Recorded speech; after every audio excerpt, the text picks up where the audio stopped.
It's a tough one because this is really what made me the vet I am today.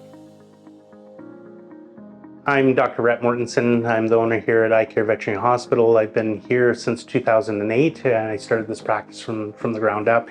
I love being part of this community here in Coombs and serving our Oceanside area.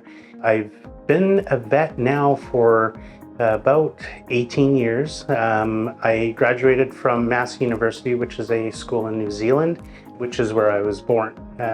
Moved to Canada when I was very young, so I feel that I'm very much a native Canadian, and I just love being here and being part of this community. So I get asked the question, why did I become a veterinarian? And it's a multifactorial number of reasons why I decided, and it took me a long time. I had multiple careers before. I had went to chiropractic school, I had went to medical school, I did an undergraduate degree in organic chemistry, and it was during my time that I was at medical school that I decided that I love being around people, but I was a little bit frustrated by the politics within the medical system.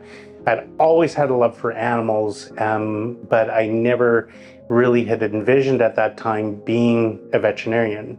And it was just, one night I was thinking, why am I doing something that I'm not extremely passionate about and missing out on other opportunities that I could really love? And so I applied to Massey University, and I remember my first day in vet school realizing that this is the place that I was supposed to be. I remember as a kid, trying to foster and help other animals. And I had this one particular friend who had a rooster, and the rooster wasn't doing very well, and I could see it. And it was a one-eyed, one-legged rooster. And I went to my mom and I said, "Hey, Mom, can I have a one-eyed, one-legged rooster?" And I guess I used to do a lot of kind of crazy things when I was a kid, and my mom didn't believe half the stuff I would say. So she said, "Sure, why not?" So we lived in the Okanagan in a place called Winfield, and below the valley where we lived, there was my friend in his house, and he had a little farm. And I took my mom's laundry basket and I went and got this one-eyed, one-legged rooster named Rocky. And so I went and got Rocky, brought him all the way back to our house in this laundry hamper. And my mom came outside and she goes, "Well, what do you have there?" And I said, "Well, I have my one-eyed, one-legged rooster." And she didn't believe me, and she opened up the laundry hamper and out flew this one-eyed, one-legged rooster. And then our dog saw it and started chasing around, and then she made me take the rooster back. That was my first real introduction into, being around animals and really wanting to do something and make a difference in their life.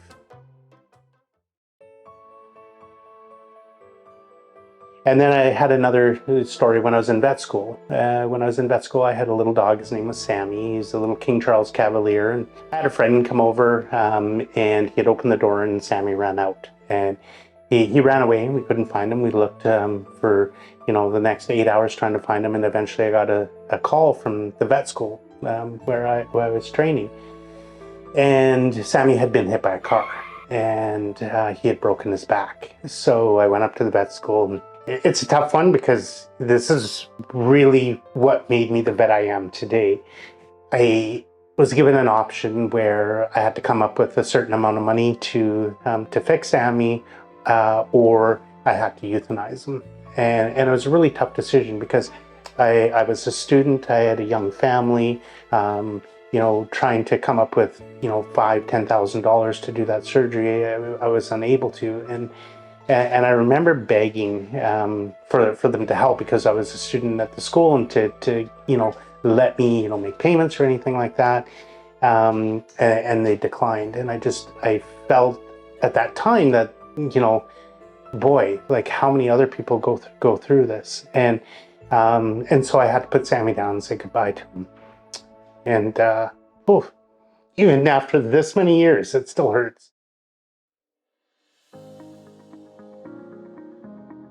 So we created the Heart Fund, and the Heart Fund is help every animal receive treatment. We know we can't help everyone, and not every case is able to qualify for the Heart Fund, but we do our best.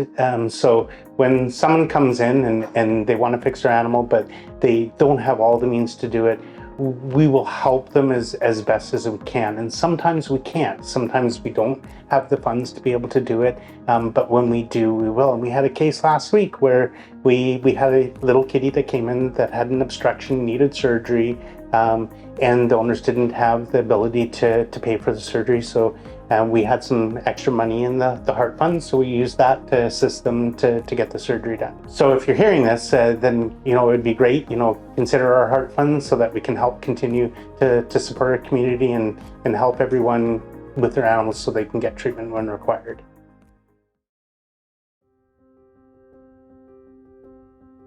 My mom has a photo album and she has pictures of me, and in the pictures, the caption at the very bottom says, "He's going to be a veterinarian one day."